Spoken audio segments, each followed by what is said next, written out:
You're 22, broke as hell, and you just voluntarily became a slave so dudes can stab you in front of 80,000 thirsty Romans. Welcome to the Gladiator School, where your job description is literally get murdered for entertainment, and the benefits package is a cup of warm bone ash smoothie they force you to chug before your first day.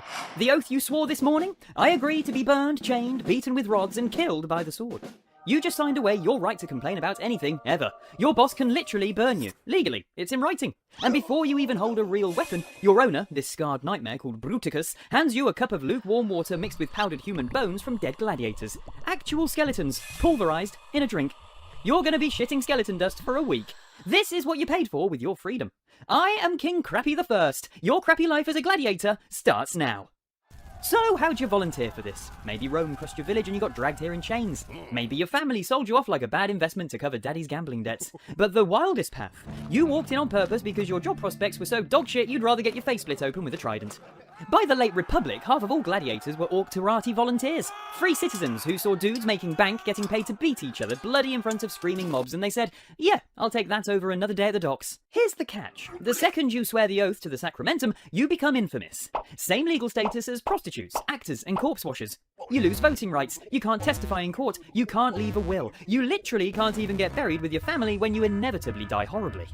Being infamous is worse than poverty.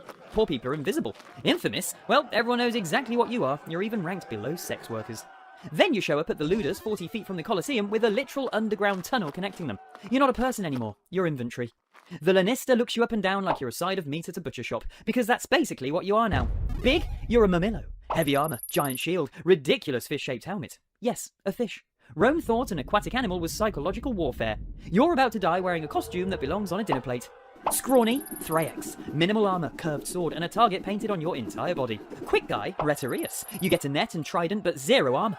The crowd loved watching Retiari fight because Romans thought unarmored guys looked effeminate, which apparently made the violence hotter. They were into that. You don't choose your class, your body does. Your body's now an asset with a betting line attached to it. Now let's talk food. You're a Horderius, a barley eater. Your diet is soaked barley, fava beans, and dried apples. Nutritional nightmare fuel, and that bone ash cocktail from day one, yep, that's your calcium supplement. 2,000 years before science existed, Lannister figured out that crushed skeleton juice made bones stronger. Modern chemistry confirms it. Gladiator bones had strontium levels that would make an energy drink blush. You're literally fossilized. Here's what breaks modern gym bros' minds. You're fat. Deliberately. They're fattening you like livestock. Subcutaneous fat sits over your muscles like padding, so shallow cuts bleed everywhere without hitting anything vital. You look like you're hemorrhaging to death while the crowd loses their minds. It's performance art meets tactical survival. You're a walking snuff film with a dad bod. Training's 5 hours daily swinging a double-weighted wooden sword at a post called a palace. The weight's doubled so your real sword feels like butter.